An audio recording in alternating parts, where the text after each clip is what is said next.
अस्सलाम वालेकुम। Nausheen scary stories में अपने सभी सुनने वालों को खुश आमदीद कहती हूँ। उम्मीद करती हूँ आप सब लोग खैरियत से होंगे, जहाँ होंगे खुश होंगे और मेरे चैनल पर नौशीन स्केरी स्टोरीज को बहुत पसंद भी करते होंगे। आज आप लोगों के लिए मैं बहुत डरावनी कहानी लाई हूँ जिसे आप लोग बहुत पसंद करेंगे। कहानी शुरू करने से पहले आयतल कुर्सी पढ़ लें और हेडफोन्स लगा लें क्योंकि सर्दियों की कहानियाँ बहुत डरावनी होती हैं। सिलसिला शुरू करते हैं आज की खौफनाक कहानियों का। आज की पहली खौफनाक कहानी उमैर शेयर कर रहे हैं। उमैर कहते हैं कि आज आपके साथ अपनी ज़िंदगी की खौफनाक कहानी शेयर करूंगा। मैं कराची का रहने वाला हूँ। मैं कराची लियारी का रहने वाला हूँ और आज आपके साथ अपनी ज़िंदगी की डरावनी कहानी शेयर करूंगा। तकरीबन आज से 12 बरस पुरानी बात है। मैं एक फैक्ट्री में काम करता था, तो वहाँ पर मैं दिन के टाइम भी ड्यूटी देता था। कभी कभी मुझे महीने में एक हफ्ता नाइट ड्यूटी देनी होती थी, उसका हमें ओवर टाइम मिलता था, तो वो भी अच्छे खासे पैसे बन जाया करते थे। तो जब भी मुझे ओवर टाइम लगाना होता था मैं लाजमी लगाता था। अब वही दिन शुरू थे कि जिन दिनों में मैं ओवर टाइम लगाया करता था। सर्दी की रातें थी तो हमारी फैक्ट्री वाली साइड जो थी वो बिल्कुल सुनसान हो जाया करती थी। वहाँ पर जैसे बहुत ज़्यादा अंधेरा और बहुत कम वहाँ पर लोगों का गुजर था क्योंकि वो फैक्ट्री वाली सड़क थोड़ी आगे सी करके थी। जब हम लोग फैक्ट्री से निकलते थे तो बाहर मेन सड़क पर आते आते कोने पर एक कब्रिस्तान भी होता था। तो वो कब्रिस्तान भी खासा बड़ा कदीम और पुराना कब्रिस्तान था। उसके एक तरफ खासे दरख्त भी हुआ करते थे। तो पहले कभी भी मेरे साथ ऐसा कोई मामला नहीं हुआ था। पहले भी मैं ओवर टाइम लगाता था, पहले भी मैं देर रात के वहां से फैक्ट्री से निकलता था। कभी 3:30 कभी 4 मुझे बच जाते थे। तो मैंने कभी कुछ भी ऐसा महसूस नहीं किया था जो कुछ मेरे साथ हुआ। ऐसा हुआ कि एक रात की बात है, मैं काम करते करते बहुत थक गया। मेरी तबीयत थोड़ी ख़राब होने लग गई। मेरे सर में इतना दर्द था, कंधों में खिंचाव सा था, तो मेरे से और काम नहीं हो रहा था। तो मैंने वहाँ पर अपने सुपरवाइज़र से कहा कि मैं सर जाना चाहता हूँ, मेरी तबीयत ठीक नहीं है, मेरे से और काम नहीं हो रहा। उसने कहा कि हाँ तुमने सुबह भी बहुत काम किया है, तुम चले जाओ, मैं तुम्हारा ओवर टाइम नहीं काटूंगा। मैंने उसे शुक्रिया बोला, मैं वहाँ से निकला। अब जिस लड़के के साथ में आता था उसने अपनी शिफ्ट पूरी करनी थी, उसको तो भी 2-2.5 घंटे मजीद थे। मैंने सोचा कि मैं यहाँ पर अपना टाइम वेस्ट करता रहूँगा, फ़ायदा कोई नहीं, मैं यहाँ से निकलता हूँ पैदल, मुझे मेन पर कोई सवारी मिल ही जाएगी। मैंने उसे कहा कि मैं चला जाऊँगा। कहता ठीक है। मैं वहाँ से निकला फैक्ट्री से, चलता चलता चलता खासा आगे आ गया। फैक्ट्री बहुत पीछे छूट गई। यहाँ तक कि मैं उस सड़क पर आ गया था कि मुझे आगे कब्रिस्तान की दीवारें नज़र आने लग गई। बहुत ऊंची दीवारें नहीं थी, छोटी छोटी दीवारें थी। तभी मैं क्या देखता हूँ कि जैसे 2:30-3 बजे का टाइम था, कब्रिस्तान की तरफ कोई औरत चलती हुई जा रही है। बहुत कमज़ोर सी, दुबली पतली सी, झुकी हुई कमर है, जैसे कोई बूढ़ी ज़ईफ़ औरत है।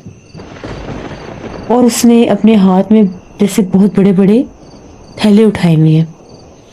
पता नहीं इन थैलों में क्या था, मुझे नहीं पता, लेकिन एक औरत बूढ़ी ज़ईफ़ रात के वक्त, वो भी कब्रिस्तान की तरफ, थोड़ा सा मुझे ताज्जुब हुआ।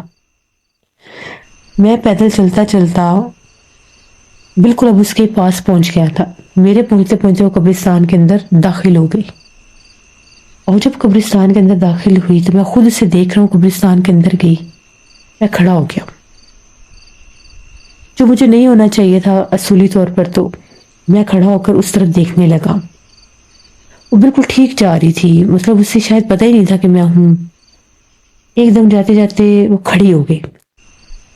खड़ी होकर उसने पलटकर बाहर मेरी तरफ देखा।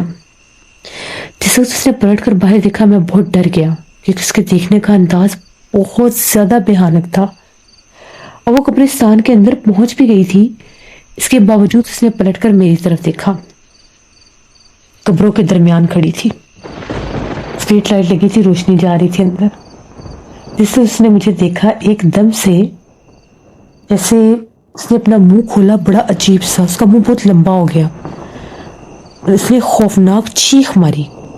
जिस टाइम उसने खौफनाक चीख मारी वो गायब हो गई। जब वो चीख मार कर गायब हुई, मुझे तो अपनी आंखों पर भी यकीन नहीं हो रहा था कि हुआ क्या है, वो कहाँ गई। वो जैसे एकदम मेरा वो खौफ से सकता टूटा, मैंने भागना शुरू कर दिया। मैं मेन पर रुका ही नहीं, मैं इतना भागा इतना भागा इतना भागा। मैं मेन रोड पर भाग रहा था पागलों की तरह, शोर मचा रहा था, भाग रहा था कि मुझे बचा लो मुझे बचा लो। इतने में मेरे पीछे से कोई मोटरसाइकिल वाला आया। वो 2 आदमी थे। उन लोगों ने मोटरसाइकिल थोड़ा मेरे करीब करके कहा कि भाई रुको, कौन हो तुम, तुम्हें क्या हो गया है। अब वो मुझे पकड़े, मैं तो उनके काबू में नहीं आ रहा था, मैं तो डरा हुआ था। बड़ी मुश्किल से उन लोगों ने कहीं मुझे पकड़ा, मैं सड़क पर गिरा और उन लोगों ने मुझे पकड़ा। उन लोगों ने मुझे उठाया, उन लोगों ने कहा कि कौन हो तुम, कहाँ से भाग रहे हो, क्या हो गया तुम्हें।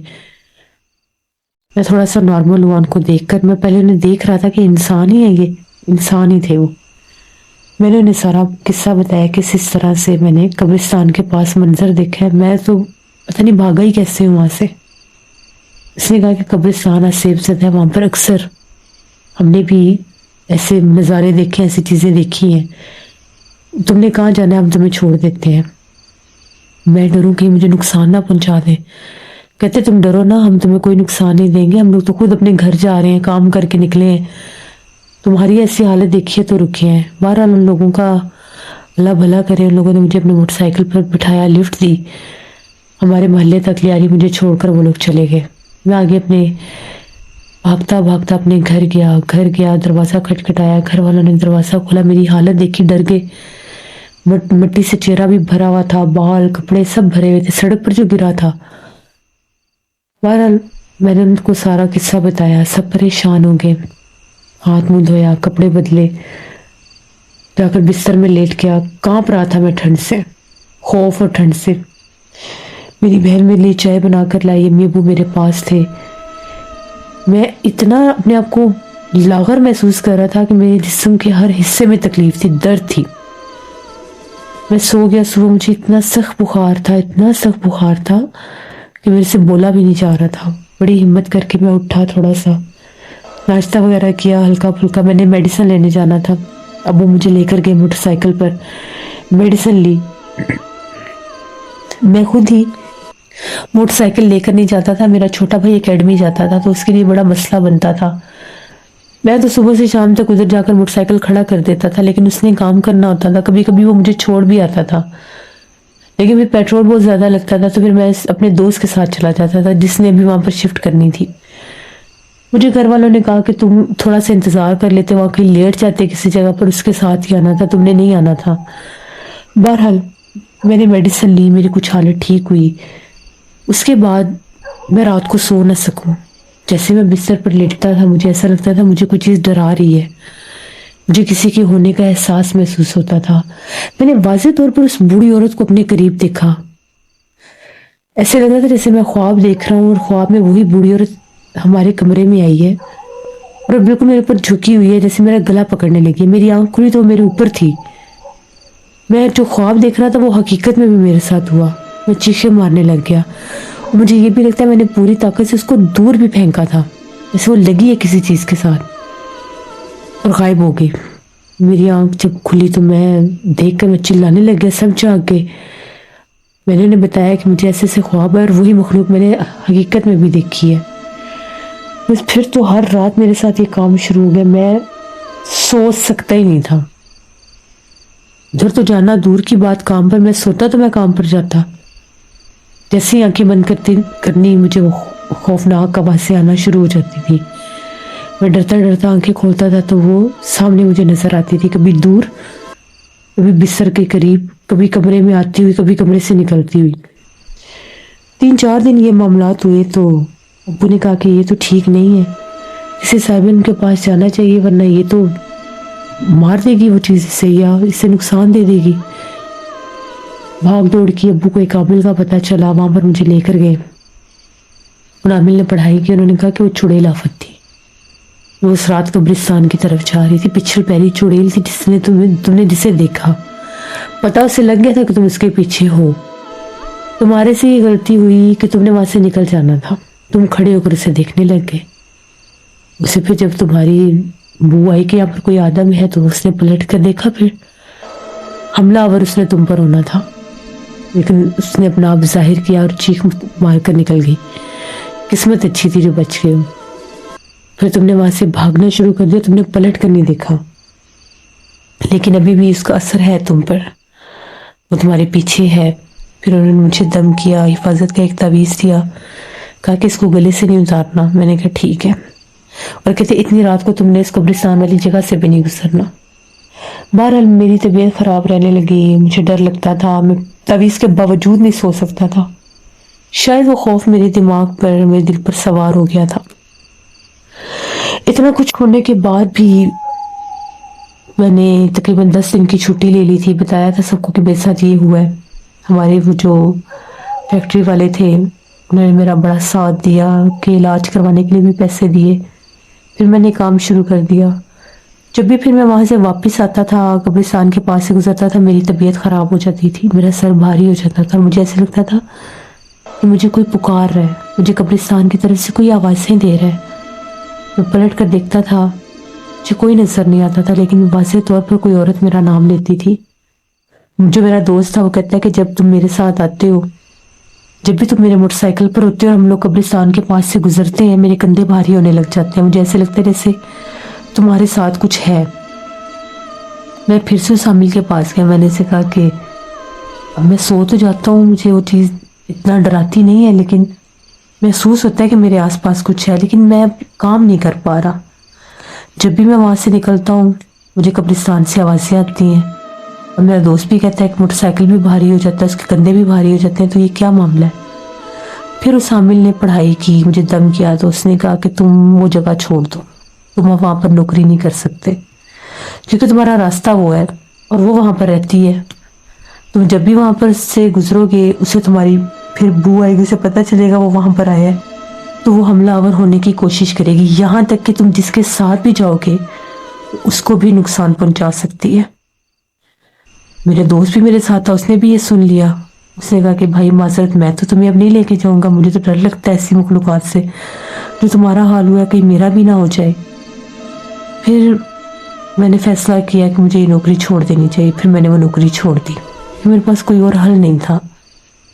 اپنی زندگی بچانے کے لیے، اپنے دوست کی زندگی بچانے کے لیے میں نے وہ جاب بھی چھوڑ دی۔ بہت اچھی نوکری تھی میری، وہاں پر میں بڑے عرصے سے کام کر رہا تھا، پتہ نہیں اس رات ایسا کیوں ہوا میں نہیں جانتا، بس اس ایک رات اس مخلوق کا مجھے نظر آنا۔ مجھے ایک اور میں بزرگ کے پاس گیا تھا، انہوں نے مجھے ایک بات کہی تھی، انہوں نے کہا تھا تم نے شاید خوشبو لگائی ہوئی تھی۔ مجھے عادت تھی پرفیوم لگانے کی، شاید میں نے اس رات بھی لگایا ہوگا، اور میں تھا بھی اکیلا، وہ وقت اس کے وہاں سے گزرنے کا تھا یا اس کے اپنے آپ ظاہر ہونے کا تھا، جو بھی تھا، میری اس پر نظر پڑ گئی اور اس کی میرے پر، اس سے پھر میں آج سیب زدہ ہو گیا تھا۔ تو یہ میری زندگی کی ایک کہانی تھی۔ اس کے بعد بھی میں بہت عرصہ ڈسٹرب رہا، بیمار رہا، میں گوشت نہیں کھا سکتا تھا۔ جس دن ہمارے گھر میں بیف یا مٹن پکتا تھا میری طبیعت خراب ہو جاتی تھی، مجھے ڈراؤنے خواب آنے لگ جاتے تھے، قبرستان بھی نہیں جا سکتا تھا۔ میرے دادا جی کی ڈیتھ ہوئی، ہم لوگ ان کو دفنانے کے لیے جب قبرستان لے کر گئے، میں قبرستان گیا، میری حالت بہت خراب ہو گئی تھی، مجھے ایسے لگ رہا تھا کہ میرے کانوں میں سے سب کی آوازیں جیسے دور جا رہی ہیں، مجھے کوئی زمین کے اندر لے کر جا رہا ہے۔ میں نے چیخیں مارنی شروع کر دی، بھاگ گیا میں قبرستان سے، 2-3 دن بڑا بخار رہا، ڈرتا تھا، میں قبرستان کے پاس سے گزرنے سے بھی ڈرتا تھا۔ یہ نہیں کہ وہ قبرستان تھا، جو بھی قبرستان ہوتا۔ 3-4 سال تو بہت مشکل گزرے میرے، مجھے نارمل ہوتے ہوئے بھی 3 سے 4 سال لگے۔ اس میں بھی میں بہت مختلف عامل حضرات کے پاس گیا، میں نے بہت سے عملیات کیے، میں نے بہت سے وظیفے کیے، میرے اوپر سے وہ آسیب ہٹ جائے۔ سامنے اب نظر نہیں آتی تھی، نہ ہی خواب آتے تھے، لیکن کسی نہ کسی طرح سے میری طبیعت خراب ہو جاتی تھی۔ اللہ کا شکر ہے پھر وقت گزرنے کے ساتھ ساتھ میں ٹھیک ہو گیا۔ تو یہ میری ایک کہانی تھی جو میں نے آپ کے ساتھ شیئر کی۔ بہت شکریہ ابراہیم آپ کا۔ جیسے یہ کبھی کبھی کچھ لوگوں کے ساتھ ہو جاتا ہے، بڑے بڑے عرصے سے، بڑی بڑی مدت سے وہ ایسی جگہوں پر کام کر رہے تھے جہاں پر کبھی کچھ نہیں ہوتا ان کے ساتھ، اللہ نہ کرے پھر اچانک سے کچھ ایسا ہو جاتا ہے جو ان کی پوری زندگی بدل کے رکھ دیتا ہے۔ اسی لیے میں کہتی ہوں کہ رات کے وقت اکیلے ہوں، کہیں سے بھی گزرے، परफ्यूम नहीं लगाना चाहिए, चाहे लड़का है चाहे लड़की है, जिन्नात आज़ाद होते हैं। और ख़ास तौर पर अगर कब्रिस्तान वाले रास्ते से गुजरें तो बिल्कुल भी नहीं लगाना चाहिए, क्योंकि वो डराते हैं, अपना आप जाहिर करते हैं। और बाज़ औक़ात ऐसी मखलूक़ात होती हैं जो फ़ौरन से साया कर देती हैं, फिर बहुत मुश्किल से वो आसेब हटते हैं। जैसे आपने इब्राहिम की स्टोरी में सुना कि उनके ऊपर से वो कहते हैं कि 3 से 4 साल लगे नॉर्मल होने में। तो एक इंसान की ज़िंदगी का हिस्सा होता है। तो अल्लाह से रहम मांगना चाहिए, जब भी नमाज पढ़ते हैं अपनी खैर सलामती की दुआ लाजमी मांगा करें। ये थी आज की नौशीन स्कैरी स्टोरी की न्यू एपिसोड। आई होप आप लोगों को पसंद आई होगी। अपना फीडबैक मुझे ज़रूर दें। आप लोग भी अपनी हॉरर स्टोरीज शेयर कर सकते हैं डिस्क्रिप्शन बॉक्स में दिए गए ईमेल आईडी nushinmir57@gmail.com पर। इसके अलावा आप लोग मुझे कमेंट बॉक्स में भी स्टोरी शेयर कर सकते हैं। इंशाल्लाह ताला परसों फिर मुलाकात होगी किसी नई खौफनाक कहानी में। अपना बहुत सा ख्याल रखिएगा। Thank you for listening my stories. Stay tune. अल्लाह हाफिज़।